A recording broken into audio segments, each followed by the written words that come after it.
Olá, seja bem-vindo a mais um programa Perícia e Atuação, uma parceria do Conselho Regional de Administração do Rio de Janeiro e da Associação de Peritos Judiciais do Rio de Janeiro, do Estado do Rio de Janeiro, que é a APGERJ.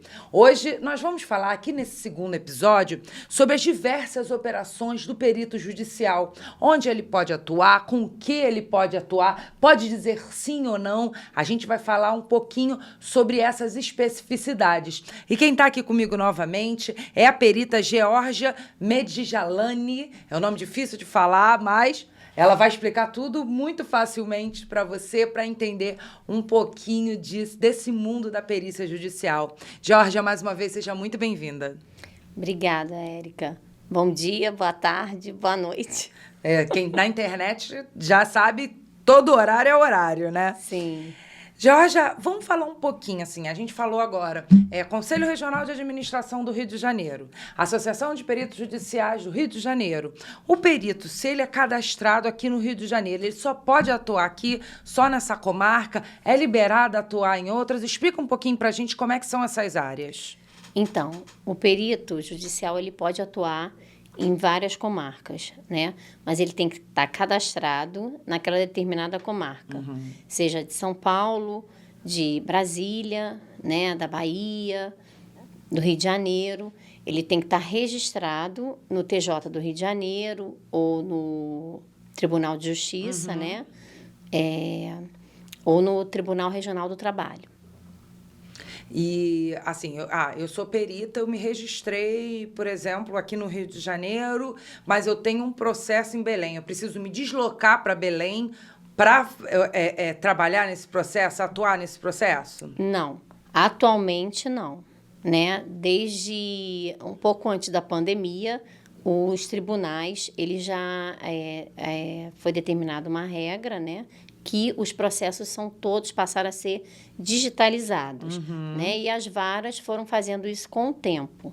Eles foram digitalizando os processos porque não tinham como digitalizar tudo de uma vez, né? Porque tem processos de 600 folhas, de 1.000 folhas, de 5.000 folhas, entendeu? Então, assim, foi gradativamente. E, atualmente, acho que 99%, né, os processos todos, né, até do Brasil inteiro, dos tribunais, são digitalizados. Eu acho que só as comarcas do interior, que eu acho que não... Pode ser que muito pouco, né? Mas o perito pode atuar, você estando no Rio de Janeiro, pode atuar num tribunal fora do Rio, né? Mas tem que estar cadastrado naquele determinado tribunal. E tem mais algum custo? De cadastro? De inscrição, cadastro. Olha, tem que ver no tribunal da região. Varia, né? Assim, o sistema em si é o mesmo, né? O PJE. Só que você tem que, para navegar no sistema do tribunal, é regional, né? Entendi. Mas só que pode ser, eu acredito que não tenha custo, né? Mas seria bom sempre o perito que quer atuar naquele determinado estado dar uma olhada na instrução normativa lá daquele determinado tribunal, né? Se informar mesmo, Sim. Né? E dá um exemplo para a gente de quais são os tipos, né, de perícias, os tipos de processos em que o perito pode atuar, principalmente o perito que tem a formação de administrador. Como é que é isso? Então, o perito administrador, ele pode atuar na área financeira, né, que pega a área bancária, né, pega a área de cartão de crédito, de cálculos, né, de liquidação de sentença, né, que é cálculo final, o juiz determina, dá a sentença e quando vai até para embargos, né, que vai para outra instância, desembargador, ele volta, dá uma decisão e aí você tem a atualização daqueles valores, que depois que dá a sentença final, e tem, às vezes, atualização. Aí isso se chama liquidação de sentença. E o administrador pode atuar, né? Também nessa área. Pode atuar na área previdenciária, eu já falei, né? E pode atuar também no TRT, de cálculo, né? Na área trabalhista. Falando sobre essa questão da perícia financeira, né? Acaba que a gente tem muitas zonas cinzentas entre a administração, a contabilidade, até mesmo a economia. Então, eu queria saber quais são essas áreas que acabam sendo privativas do contador, que o administrador não pode atuar, né? Que você citou algumas que o administrador pode atuar, mas quais são aquelas que são privativas de outras profissões? Então, a área que o administrador não pode atuar é na área de prestação de contas, que isso tem uma instrução normativa pelo Conselho Regional de Contabilidade, que o administrador e outros também, o economista, né, não pode atuar, que é onde tem a área, onde tem os balanços, né, financeiros, balanços das empresas, né, a análise desses balanços, isso o administrador não pode atuar. No resto, o administrador pode atuar. Então, o campo continua sendo bem vasto, né? Sim. E pensando nisso, assim, por exemplo, eu sou perita, sou cadastrada, né, no Rio de Janeiro ou em outro estado.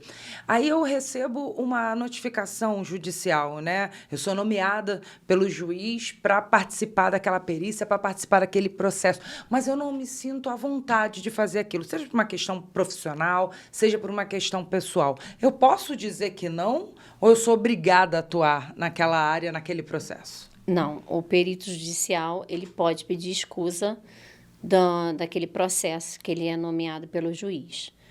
Quando ele não sabe a situação, o assunto da lide, do processo, ou então ele fazer uma parceria com um profissional que atue naquele processo, que atue naquele assunto, né? Da nomeação.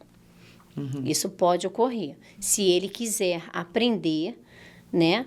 Dependendo, É melhor ainda. sim, é mais um campo que ele pode querer aprender e poder atuar, né? Eu acho interessante quando você cita, assim, de repente, uns exemplos mais práticos, né? Eu acho que acaba trazendo uma luz a mais para quem está assistindo, para quem está ouvindo a gente. Traz para a gente uns 2 exemplos práticos da atuação do administrador nessa questão da perícia judicial. Então, é um caso prático na área financeira.